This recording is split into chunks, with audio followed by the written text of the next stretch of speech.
Señor, gracias porque tenemos la oportunidad de comenzar este estudio bíblico. Podemos comenzar a buscar en tu palabra la verdad que tú tienes para nosotros, Señor.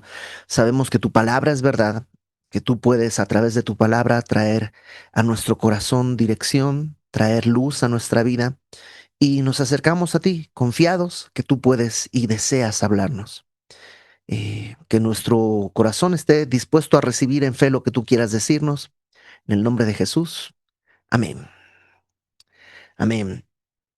Ok, Daniel, libro de Daniel, está dentro del libro de los profetas, em, aunque en el Tanaj, que es, digamos, el Antiguo Testamento, la recopilación del Antiguo Testamento, no se lo considera dentro de los profetas, sino como dentro de los escritos, porque tiene mucho de narrativa. La palabra Daniel, el nombre de Daniel, quiere decir Dios es juez o Dios es mi juez. Déjenme poner un poquito de contexto de cómo llegamos aquí, aunque la mayoría está más o menos al corriente porque el tiempo de Daniel es el mismo tiempo de Ezequiel que estamos estudiando los miércoles, es el mismo tiempo, son contemporáneos. Daniel es un poquito mayor probablemente que Ezequiel, pero son contemporáneos. Eh, Estamos en el tiempo de la deportación del pueblo de Israel a Babilonia. Eso lo vamos a ver en un segundito cuando empecemos en el texto. ¿Qué más necesitamos saber? La estructura de Daniel es muy sencilla, son 12 capítulos y esos 12 los vamos a dividir en dos, 6 y 6. Los primeros 6 capítulos son la narrativa de la vida de Daniel. En los primeros 6 capítulos, lo que vemos es una especie de biografía, si tú quieres. Se narra la vida de Daniel de manera cronológica, desde que es muy joven hasta que es un anciano. Una característica es que está narrada en tercera persona, es decir, se habla de Daniel como él. Él fue, él vino, siempre es en tercera persona. Parecería, ¿no?, que lo escribió alguien más acerca de Daniel, que Daniel no lo está escribiendo. Probablemente lo escribió él, pero no hablando de sí mismo, sino como en tercera persona. Mientras que la segunda parte, capítulos 7 al 12, está escrita así en primera persona. En la segunda parte vas a encontrar frases como se apareció a mí Daniel y yo Daniel vi, y es como muy presente su primera persona. En la segunda parte son las visiones de Daniel. Son momentos que son de una literatura casi apocalíptica, es decir, ve profecías hacia el futuro. Y te vas a dar cuenta, la primera parte, capítulos 1 al 6, por ejemplo, es facilísima en la escuela para niños, ¿no? Ahí está la historia de Daniel y los leones, el horno de fuego, la estatua, porque todo es narrativa. Y eso tiene Daniel. Es muy sencillo de leer, de entender, de tomar las lecciones. Es muy fácil. Pero de pronto viene la segunda parte en que están cosas muy raras, unos hombres, una serie de bichos, de seres especiales. Además aparecen cuestiones de números y la segunda parte es en ese sentido un poco más confusa. ¿Qué más tenemos que decir acerca de Daniel? Daniel eh, es un libro que contiene profecía que al día de hoy ya se cumplió, ¿no? Es decir, él profetizó cosas que ya encontraron su cumplimiento. Y tiene cosas tan detalladas, tan perfectamente detalladas, y su cumplimiento fue tan exacto que los críticos de la Biblia, la respuesta que te dicen es, entonces no pudo haberlo escrito Daniel. Tuvo que haberlo escrito alguien posterior, fingiendo ser Daniel. Es como si yo, ahorita, en 2025, escribiera un documento que dijera: en el año de la repetición de los 20 cerraremos las puertas, las bocas de todos quedarán oscurecidas detrás de un velo. Ya, eso lo escribo, luego como lo arrugo, lo ensucio para que parezca viejo y digo: miren, encontré una profecía de 1935 que habla de la pandemia y dice: en el año de la repetición de los 20 habría bocas cerradas, tal cual como pasó en pandemia. Pero en realidad sería yo haciendo un fraude. Bueno, la profecía de Daniel es tan exacta en el cumplimiento de tantas cosas, como veremos en el capítulo 11, que la única respuesta que los críticos pueden hacer es que la tuvo que haber escrito alguien. No pudo haberla escrito a alguien porque Daniel, porque es imposible atinar tan perfectamente tantos detalles, detalles que parecen casi una novela, lo veremos en el capítulo 11. ¿Qué es lo que nosotros creemos? Bueno, nosotros le creemos a Jesús. Jesús en Mateo 24, cuando está hablando de la destrucción que vendría del templo y las cosas que vendrían, las señales de su venida y del fin del siglo, dice: cuando veáis en el lugar santo la abominación desoladora de que habló el profeta Daniel. Entonces, Jesús creía que Daniel era un profeta y que las escrituras del libro de Daniel eran verdad. Entonces, yo no sé si Daniel existió o no existió. Eso yo no tengo cómo comprobarlo. Pero Jesús, si Jesús sí lo creía, entonces el debate no es si Daniel existió o no. El debate es si Jesús es Dios.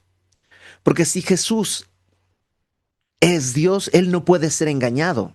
Y tenemos que tomar por válida su verdad, lo que Él dijo.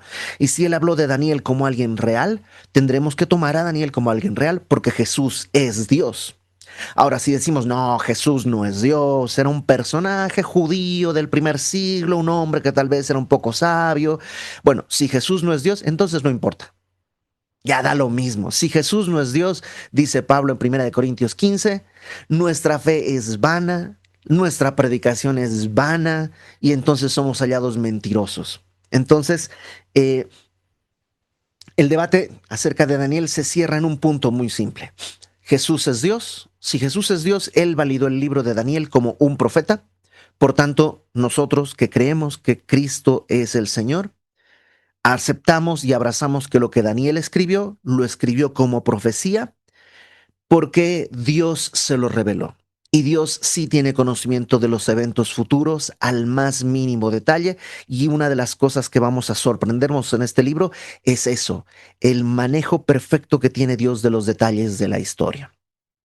¿Qué más necesitamos saber acerca de Daniel? El lenguaje es también un asunto interesante. ¿Te acuerdas capítulo 1 al 6, capítulo 7 al 12, dos mitades? La primera parte, del 1 al 6, comienza en hebreo y en el capítulo 2 cambia al arameo. O sea, empieza en hebreo, que es el idioma que hablaban los judíos, y cambia al arameo, que era lo que llamaríamos como la lengua franca, es decir, el idioma que se usaba mercantilmente era el idioma común, como decir el día de hoy el inglés, ¿no? Que un alemán, un ruso, un mexicano, no sé, un griego, todos van a sentarse a negociar y el idioma que hablan probablemente sea el inglés, ¿no? Entonces, así era el arameo. Era el idioma de Babilonia. Babilonia es el imperio que está gobernando, por tanto era el idioma que se usaba en las transacciones. En la primera parte comienza en hebreo y en el capítulo 2, ¡pum!, se voltea y ahora todo está en hebreo. Perdón, en arameo. Empieza en hebreo y se convierte al arameo. Y el capítulo 7 comienza en arameo como continuación y ¡pum!, se voltea y continúa en hebreo. ¿Mm? ¿Por qué? Lo iremos discutiendo en su momento, porque aún en eso creo que Dios tiene el control y tiene una especie de mensaje, incluso en el cambio del idioma que está dando. Eh, la, Las profecías en Daniel tienen muchísimas interpretaciones que se han hecho a lo largo de la historia. Algunos interpretan esto con eventos muy puntuales, otros lo ven hacia futuro, algunos ven un patrón, otros ven como cosas que son dichas en su cumplimiento exacto. Vamos a ir discutiendo a medida que vayamos viendo cada una de estas cosas y te pido por favor que consideres que Pablo dice que nosotros hoy vemos oscuramente como en un espejo. Lo que creemos es lo que vamos a ver es lo que número uno, lo que yo creo. ¿No? Yo te voy a decir lo que yo desde mi muy humilde opinión alcanzo a entender y es lo que yo creo. Y es lo que yo creo ahora. Yo no sé si en 10 años, después de haber estudiado un poco más, diga, ah, mira, aquí estaba equivocado y esto en realidad en vez de verde resulta que es azul. Y esto en vez de café resulta que es rojo. Es posible, muchas cosas a medida que vamos creciendo, vamos pues transformando y creyendo. La iglesia ha tenido esa evolución y no es que la palabra de Dios cambia, es que nosotros maduramos, se encuentran manuscritos, se encuentran todo tipo de herramientas. Entonces, eh, eso, recibamos la palabra de Dios porque en esos detalles donde están estas controversias, es está lo menos importante. Lo verdaderamente importante está fácil de abrazar en el texto sencillo, en lo que está muy claro. Y creo que perdernos de vista eso que está sencillo y claro por abrazar aquellas cosas que son más polémicas es un sinsentido. Entonces, repito, yo no tengo la verdad absoluta, te voy a ir diciendo lo que yo veo, lo que yo creo, lo que yo entiendo. Si tú piensas, crees y ves otra cosa, buenísimo, creo que pues bien, ¿no? Y ya, seguimos buscando al Señor, anhelando que un día delante de Él toda duda sea despejada y ahí no importará si yo o tú o alguien más tenía razón, solo importará que estaremos delante del Señor por la gracia que Él nos extendió. ¿Qué más necesitamos saber acerca del libro de Daniel? Daniel aparece en la Biblia como un personaje de esos que no se tiene ningún pecado registrado. Es decir, yo creo que sí tuvo pecado, ¿no? Seguramente pecó y de muchas maneras, pero la Biblia no registra un pecado de él. Es un hombre cuya vida en la Biblia está sin mancha. Y se refiere la Biblia a Daniel como un varón muy amado. Igual que Juan, ¿te acuerdas que Juan se refiere a sí mismo como el discípulo amado? Y es curioso que Daniel es muy amado, Juan es el discípulo amado y ambos tienen una visión del futuro. Tanto Daniel como Juan tienen una visión del futuro. Ahora, esa visión la dejaron escrita para que tú y yo podamos acceder a ella.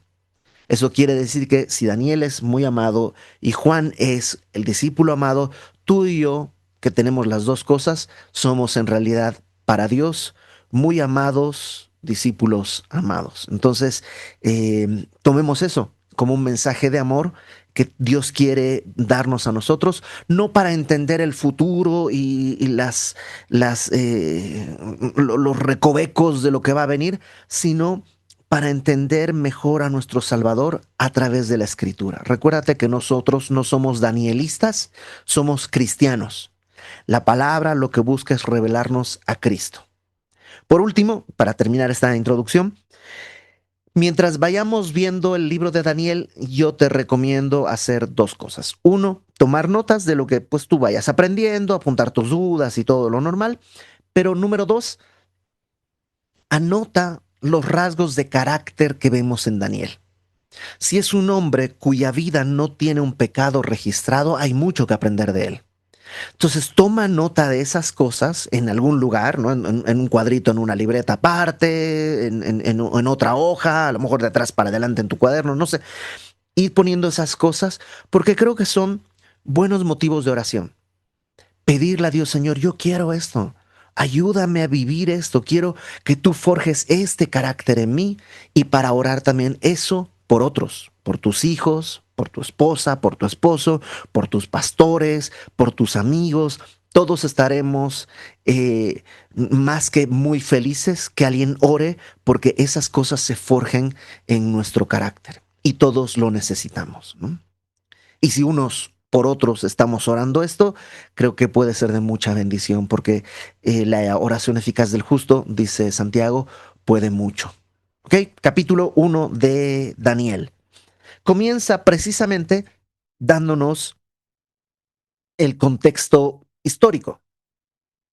Dice, en el año tercero del reinado de Joacim, rey de Judá, vino Nabucodonosor, rey de Babilonia, a Jerusalén y la sitió. Ok, Joacim eh, es el tercer, el antepenúltimo rey del reino de Judá. Déjame hacer un resumen rapidísimo. El reino de Israel era un reino entero, ¿no? Que se conforma a partir del rey Saúl, fue el primer rey. Como reino, ¿no? Ya eran primero, digamos, eran naciones aliadas, ¿no? Tenían ciertos lazos comunes, pero eran como tribus, como pequeñas, eh, eso, como pequeñas tribus que estaban aliadas por un lazo consanguíneo, pero se establecen como reino a partir de Saúl. David conforma mucho mejor el reino, delimita las fronteras, extiende el territorio. Y luego Salomón básicamente administra la riqueza, ¿no? Salomón ya tiene un reino en paz, estable, rico, pero después de la muerte de Salomón, el reino se divide en dos. Una parte muy grande, que es el reino del norte, que se va a llamar Reino de Israel, es decir, son los que se quedan con el nombre, era el Reino de Israel todo, y el reino norte se queda con el nombre y se llama Reino de Israel. Y la parte sur se llama Reino de Judá porque Judá es la tribu mayoritaria que se queda ahí en el sur. Y ahora tenemos dos reinos, una misma, digamos, genealogía común, ¿no? Un mismo antecedente, son judíos, son las 12 tribus de Israel, pero divididos en dos reinos, el reino del norte o reino de Israel y el reino del sur o reino de Judá. Estos dos reinos conviven por muchos años, a veces son aliados, a veces son enemigos, a veces se pelean, a veces no se pelean. El reino del norte, todos sus reyes son malos y sus reyes no provienen del linaje de David. El reino del sur tiene algunos reyes buenos, otros reyes malos y otros reyes peores, pero todos vienen del linaje de David. Dios mantiene la promesa a David de que un descendiente suyo va a estar en el trono y ese linaje se va a extender.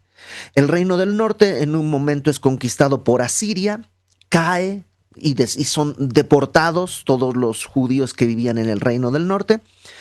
Posteriormente, Asiria como reino también cae. Asiria intenta conquistar el reino del sur, pero no puede. Dios en un instante, en una noche, elimina a todo el ejército asirio, casi todo el ejército asirio, y los libera de una conquista. Pero años más adelante, Babilonia va a conquistar todo lo que era Asiria y va a llegar a Jerusalén. ¿Qué había pasado con el reino de Judá, que es lo que queda? Pues había tenido distintos reyes que habían cedido a la idolatría, había idolatría muy enraizada en el corazón de todas las personas. Esto lo vimos cuando estudiamos Isaías, que está profetizando 100 años antes de que caiga Jerusalén. Lo vimos durante Jeremías, lo vimos en Lamentaciones, que narra la caída de Jerusalén. Lo hemos estado viendo estudiando el libro de Ezequiel, y es ese mismo momento. Los últimos tres reyes de Judá son Joacim, que también se llama Eliakim. Sé que los nombres son una pesadilla, ¿ok? Joacim, que se llama también Eliakim. Luego fue Joaquín, que se llama Jeconías o también Conías. Entonces, Joacim, Joaquín. Ese es, digamos, el antepenúltimo. Joacim, penúltimo, Joaquín, que se llama Jeconías o Conías, y el último que es Sedequías o Matanías. Entonces, empezamos con Joacim. Este es el antepenúltimo rey, y en su tercer año, dice ahí en el versículo 1, en el tercer año del reinado de Joacim, rey de Judá, vino Nabucodonosor, rey de Babilonia, a Jerusalén y la sitió. Joacim es el que en su tercer año, Joacim ya era un rey vasallo. El reino de Egipto había tomado esa región y le había impuesto un impuesto al reino de Judá, al rey anterior a Joacás, y Joacim toma el reino ya vasallo del reino de Egipto. Pero cuando viene Babilonia, Babilonia reclama ahora, tú vas a ser ya no vasallo de Egipto, sino va a ser vasallo de Babilonia. Y en el tercer año sucede esto, viene y Jerusalén queda sitiada. Sitiar una ciudad es rodearla de tal manera que no puede entrar ni salir nada. Por tanto, la idea es ahogar la ciudad, no tiene recursos, no tiene, en muchos casos no tiene agua o no tiene alimentos, y la idea es o pues, que se mueran de hambre o que se entreguen de tal manera que ya puedas conquistar la ciudad sin pelearte con nadie. Entonces la sitia y sucede algo. Nabucodonosor en este momento no es el rey de Babilonia. El rey de Babilonia es Nabopolassar, su papá. Pero cuando está precisamente en este sitio Nabucodonosor, Nabopolassar, su padre, fallece. Y Nabucodonosor, cuando su padre muere, tiene que correr a Babilonia para tomar el trono. Porque entenderán ustedes que si no está ahí, alguien lo va a usurpar y Nabucodonosor va a quedar flotando ahí en medio de la nada. Entonces Nabucodonosor abandona el sitio y se va corriendo, bueno, a caballo, ¿no? Se va hacia Babilonia para tomar el reino. Ese es el primer sitio que soporta Joacim. Y en este regreso, cuando se va, digamos que Jerusalén no ha sido totalmente conquistada. De hecho, el reinado de Joacim, esto sucede en el tercer año, y Joacim va a reinar 11 años. Entonces falta todavía un buen tramo que todavía están sobreviviendo, y si tú recuerdas lo que vimos en Jeremías y lo que vimos en Ezequiel, mientras tanto Jeremías está profetizando, tenemos que entregarnos porque Babilonia nos va a conquistar, y hay falsos profetas que dicen, no va a pasar nada, vamos a estar bien, no va a haber problemas, Dios nos va a restaurar, etcétera, etcétera. Bueno, volvamos al texto, capítulo 1. En el tercer año del reinado de Joacim, rey de Judá, vino Nabucodonosor, rey de Babilonia, a Jerusalén y la sitió. Verso 2. Y el Señor entregó en sus manos a Joacim, rey de Judá, y parte de los utensilios de la casa de Dios, y los trajo a tierra de Sinar, a la casa de su Dios, y colocó los utensilios en la casa del tesoro de su Dios. Cuando dice que entregó a Joacim, no es que se lo llevó, sino que digamos que sí, ahora es vasallo. Y una de las cosas que hace Nabucodonosor, bueno, de acuerdo al texto, hace dos cosas. Número uno, se lleva parte de los utensilios de la casa de Dios. No se nos dice qué se llevó, pero se llevó cosas, tal vez el candelero, la mesa de los panes de la proposición, no sabemos qué, pero se llevó cosas del templo. Más adelante veremos que hay copas que se había llevado del templo. Entonces se llevó todo esto y los trajo a tierra de Sinar. Tierra de Sinar es Babilonia. El día de hoy es la zona de Irán, Irak, un poquito arriba del Golfo Pérsico.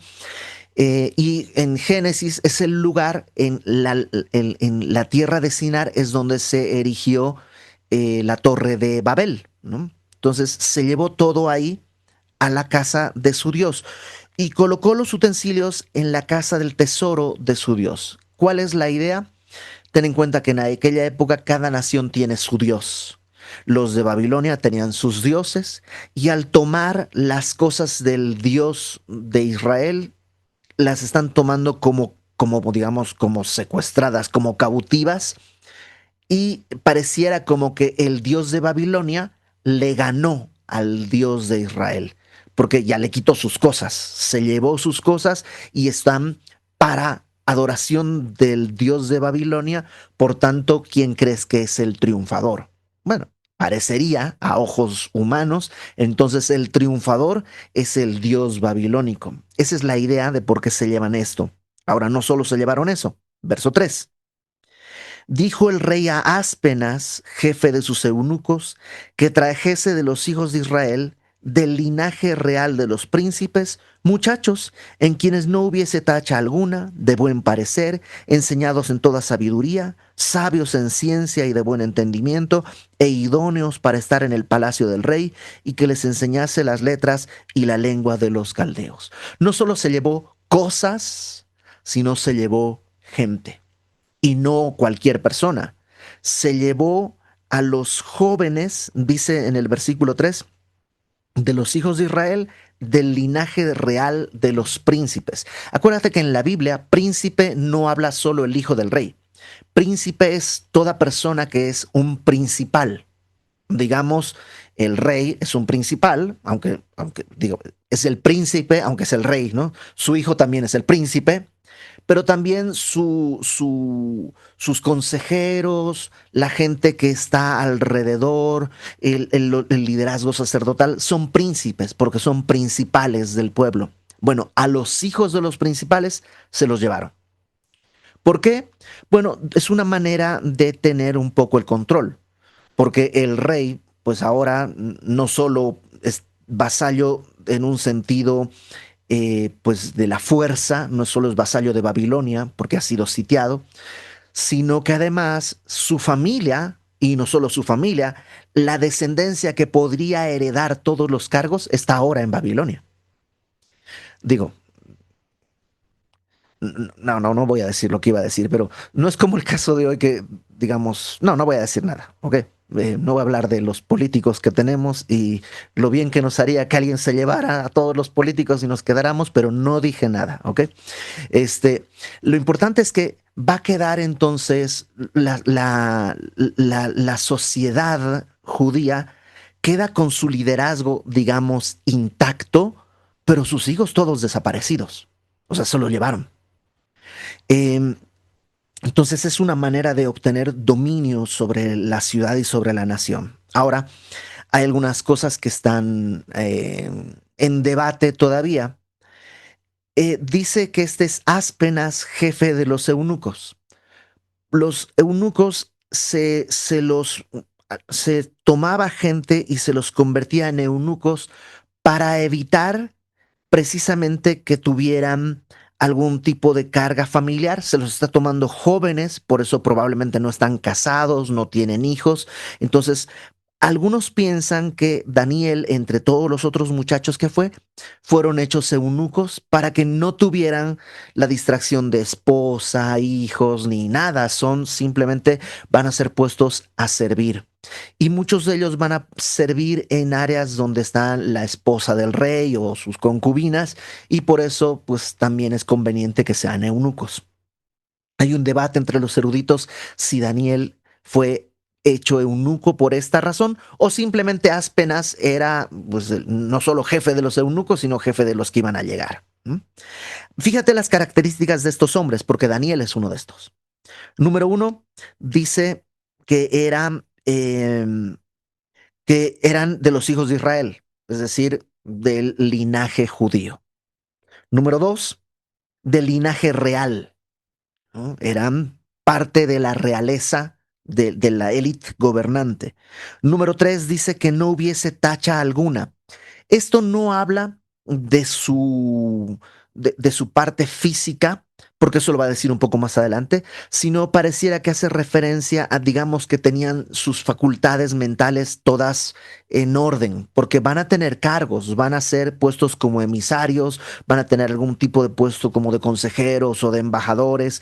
Entonces son personas lúcidas, son personas que, digamos, no tienen ninguna enfermedad que podría limitar sus funciones, sobre todo mentales, porque eso dice sin tacha alguna. Y luego de buen parecer, es decir, que no están pues con un brazo más corto o con, que le falta un ojo o que tienen la sonrisa un poco por algún accidente chueca o algo así, sino que son, digamos, de buen parecer en el sentido que son personas que están enteras, enseñados en toda sabiduría, es decir, que pues han estudiado, ¿no? Saben leer, escribir, conocen todo lo necesario. Dice sabios en ciencia y de buen entendimiento. Se explica eso por sí mismo.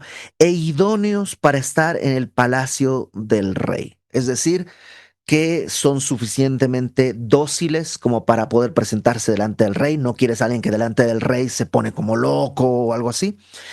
Y que se les enseñase las letras y la lengua de los caldeos. Es decir, les van a enseñar el arameo, la lengua de los caldeos, porque van a funcionar como algún tipo de algún cargo dentro del gobierno babilónico. Entonces necesitan conocer el lenguaje, las letras, la historia, y pues por eso necesitan gente inteligente que pueda aprender esos idiomas, que pueda ser bilingüe, etcétera, etcétera.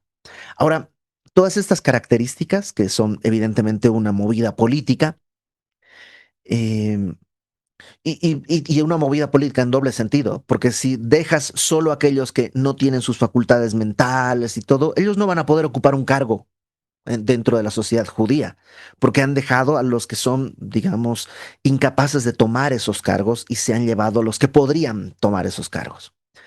Independientemente de esa movida política, yo siempre que estudiamos el libro de Daniel me dirijo sobre todo a las jovencitas, a las mujeres que están solteras, y siempre les digo, chicas, esto es lo mínimo para que tú eh, pongas tus ojos sobre algún muchacho, algún varón. Número uno, tiene que ser hijo de Dios. No necesariamente hijo de Israel en nuestra cultura, pero un hijo de Dios, que sea creyente. No solo que vaya a la iglesia, sino que sea creyente de los hijos de la nación, del linaje real. Eso es un hijo de Dios, hijo de la realeza, espiritualmente hablando me refiero.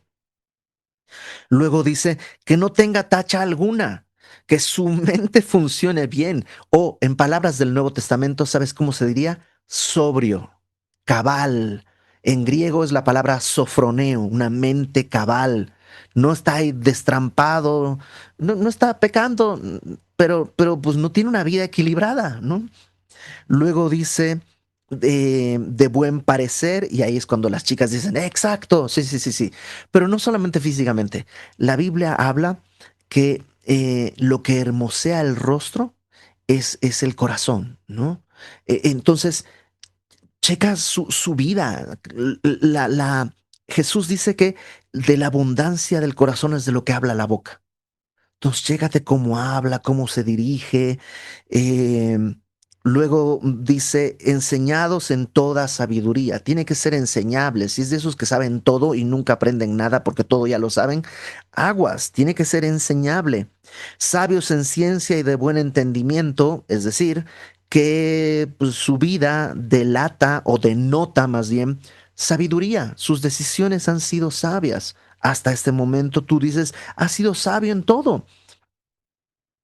No es perfecto, pero incluso cuando se equivoca es sabio para reconocer su pecado o su error, para enmendarlo, etcétera, etcétera, e idóneo para estar en el palacio del rey, o sea que pueda presentarse delante de Dios, que haya sido justificado, porque es la única manera, ser justificados por la sangre de Cristo, es la única manera en que alguien es idóneo para presentarse delante del rey. Entonces, cerramos paréntesis para las chicas que estén acá. Los chicos lo volteas y es exactamente lo mismo, ¿no?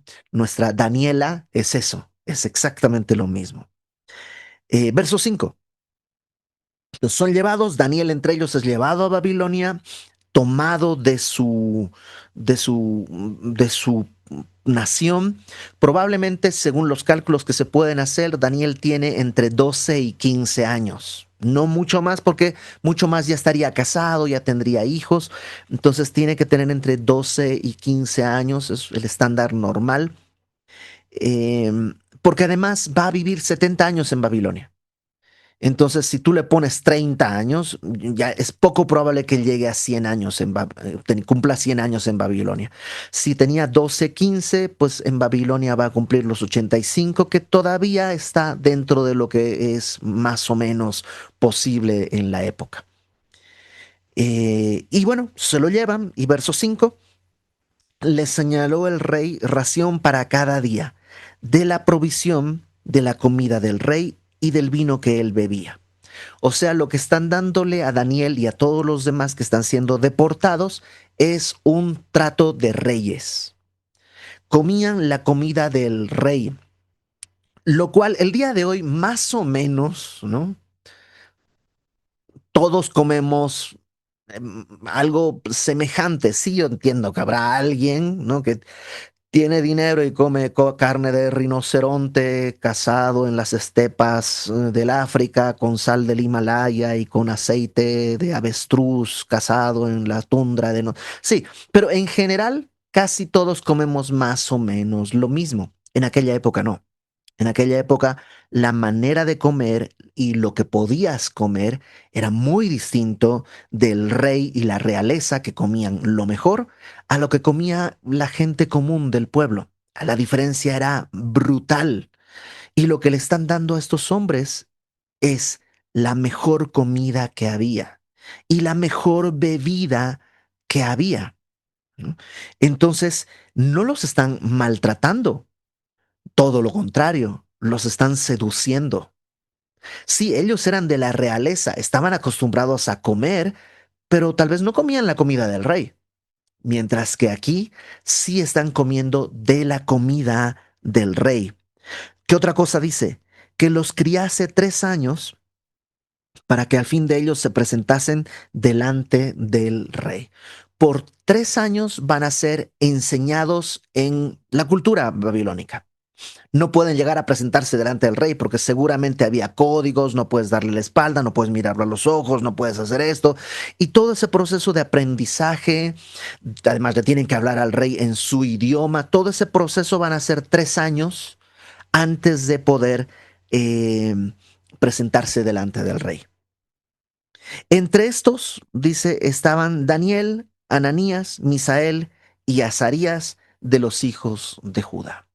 No se sabe cuántos eran en total, pero entre los que fueron estaban estos cuatro que no, los vamos a conocer.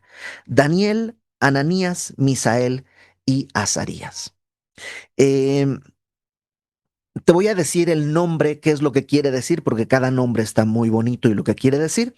Daniel, como dijimos, quiere decir Dios es mi juez, ¿m? Lo cual, por supuesto, habla de una sujeción. Daniel está dispuesto a aceptar el veredicto del juez. Él es mi juez, Dios es mi juez. Habla de esa sujeción. Ananías quiere decir Jehová manifiesta su gloria. Jehová manifiesta su gloria. Por supuesto, si tú buscas en un diccionario, puede que los significados varíen un poco porque, eh, pues sí, los lenguajes tan antiguos pueden hacerse distintas interpretaciones, pero es más o menos caen dentro de un mismo rango común.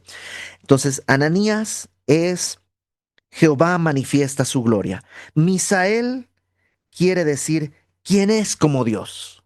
¿Quién es como Dios? Como una exaltación. ¿Quién es como Dios? Eso es Misael. Y Azarías quiere decir Jehová nos ha ayudado. Jehová nos ha ayudado, Azarías. Estos, estos nombres, acuérdate que en la Biblia el nombre de una persona no es solo cómo se llama, implica la identidad. Por eso Jesús le cambia el nombre, por ejemplo, de Simón a Pedro, o les pone de apodo Boanerges a sus discípulos, a Juan y a Jacobo, o Dios le cambia el nombre de Abraham a Abraham, de Jacob a Israel, porque el nombre es más de solo cómo te llamas, tiene que ver con tu identidad, con quién eres. Y esos son estos muchachos. Son judíos, son del pueblo de Dios, tienen un Dios que es el juez, es el que los ayuda, es el que los sostiene. Esa es su identidad. ¿Y qué es lo que sucede? Dice verso 7. A estos el jefe de los eunucos puso nombres. Les cambiaron el nombre. A Daniel puso Beltsasar. Beltsasar, que quiere decir Belt protege al rey. Belt es una deidad cananea y la idea es Belt protege al rey. ¿No? Es como que ya no soy, Dios es mi juez, ahora estoy exaltando que Belt protege al rey. Es un cambio de identidad que quieren hacer. Ananías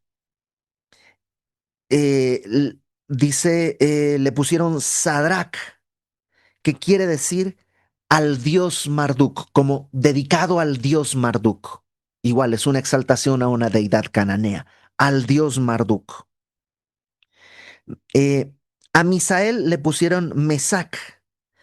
Mesac quiere decir quién es como Aku. ¿Quién es como Aku? Otra vez es otra exaltación a otro dios cananeo. ¿Quién es como Aku? Y por último, a Azarías le pusieron Abed-Nego, que quiere decir siervo de Nego, otra deidad cananea. Y esto que estamos viendo claramente es un reflejo de algo que el día de hoy experimentamos. Hoy vamos a ver solamente hasta ahí. Déjame cerrarlo con algunos pensamientos. Daniel es un hombre de Dios que está en una tierra pagana, igual que tú y yo. Nosotros buscamos agradar a Dios, pero estamos en una tierra pagana. Eh, n-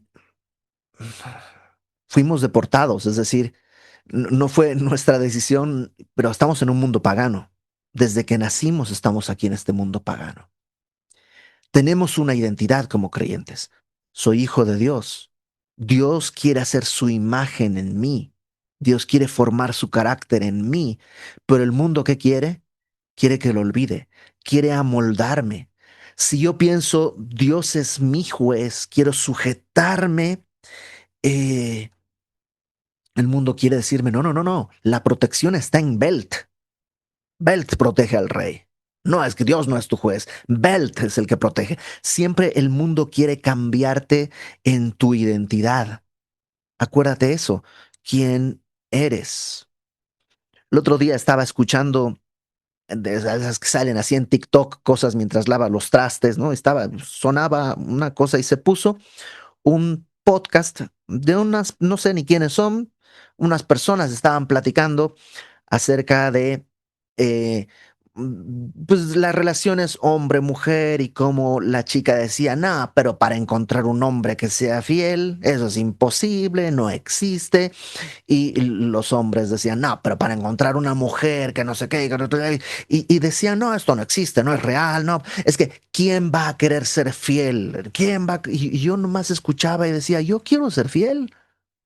Y no, no solo quiero, es mi deseo más grande, es mi anhelo ser fiel a mi esposa y mi esposa me es fiel a mí, dice el Proverbios 31, que el corazón, ¿no?, de la mujer virtuosa, el corazón de su marido está en ella confiado. Y, y ¿sabes qué? Eso es natural. O sea, para ellos eso es imposible, es como, es un sinsentido pretender la fidelidad en una relación. Claro, no voy a confiar en él, no voy a confiar en ella. Pero esa es su identidad, porque eso es lo que el mundo ha forjado en ellos, y eso es lo que ellos son, y eso es lo que ellos persiguen, y eso es lo que ellos creen. ¿Cuánta falta les hace del Evangelio para poder entender que en Cristo sí puedes confiar en tu esposa? Sí puede mi esposa tener acceso a todo. Tiene mi teléfono, mis mensajes, mi dinero. No, no tengo nada mío, somos uno como el Señor lo estableció. Pero eso es un asunto de identidad. Sin Cristo, yo estaría exactamente en el mismo podcast, por decirlo de alguna manera. La diferencia no la hice yo. La identidad la trajo Cristo. No es un tema de educación o de valores, es un tema de identidad. Y esta lucha de un hombre que está buscando agradar a Dios en medio de un mundo que quiere amoldarlo es nuestra idea. Y no hay manera de, número uno, no hay manera de escapar de esta lucha. No hay forma en la que tú y yo digamos, bueno, no voy a pelear. Hay que pelear porque es una lucha diaria, pero no hay manera de pelear sin Cristo. En Romanos 12, Pablo dice, hermanos, os ruego por las misericordias de Dios. Si no has conocido las misericordias de Dios, ¿cómo vas a poder luchar? Si no has entendido que Dios en su gracia te ha escogido, te ha llamado, te ha justificado, entonces, ¿cómo vas a poder vivir? Por las misericordias de Dios, dice, les ruego eh, que no te amoldes a este mundo, ¿no? Os ruego que presenten su cuerpo en sacrificio vivo, santo, agradable a Dios. Es tu manera lógica de adorarle. No te amoldes a este mundo, sino transfórmate por medio de la renovación de tu entendimiento. Esa lucha es la que vamos a ver en Daniel. Y yo creo que Dios precisamente guarda a Daniel de poner ningún pecado porque lo que nos está diciendo es, yo no sé si vas a vivir algún día sin pecar nunca, porque todos los días voy a pecar. El día que yo viva sin pecar, hice inútil el sacrificio de Cristo. Entonces siempre voy a pecar. Pero una cosa es pequé y otra cosa es apunté. ¿A dónde estoy apuntando? Estoy apuntando hacia la transformación que Dios quiere hacer en mí. En el proceso seguramente voy a seguir tropezando y a veces más y a veces menos, pero sé a dónde voy porque tengo una identidad y tú también. Entonces, hoy solo vemos eso. A partir de la próxima semana vamos a empezar a ver a Daniel interactuar. Te vas a enamorar de Daniel, ¿no? Y, y pues vamos a orar, vamos a pedirle al Señor que Él haga esta obra en nosotros. Señor, gracias porque tú has prometido que la obra que tú has iniciado, tú la vas a llevar a término. Y nuestro anhelo es ese. En primer lugar, quiero rogarte, Señor, por si hay personas aquí solteras, solteros, hombres y mujeres eh, que puedan esperar con paciencia a que tú traigas un hombre o una mujer con estas características, que ellos sean forjados para tener estas características para alguien que también con estas características está esperando en ti. Señor, que tú hagas tu obra en cada una de estas personas, hombres y mujeres solteros. También te ruego por aquellos que ya no estamos solteros, que nos has dado la gracia de una familia, de una esposa o un esposo, que podamos reflejar estas características a nuestros hijos, a nuestro entorno, que podamos amarnos de la manera en la que tú nos has llamado a ser, luchando contra las tentaciones, contra las tendencias en este mundo, para hacer luz en medio de una generación tan oscura, tan terrible. Que sea para ti, Señor, nuestra vida y que podamos todo el tiempo recordar que tú eres nuestro juez, tú determinas lo bueno y lo malo, tú eres el que determina lo que está bien o mal y que nuestra vista esté en ti, que solo importe tu opinión. En el nombre de Jesús todo lo ponemos en tus manos, Señor. Amén.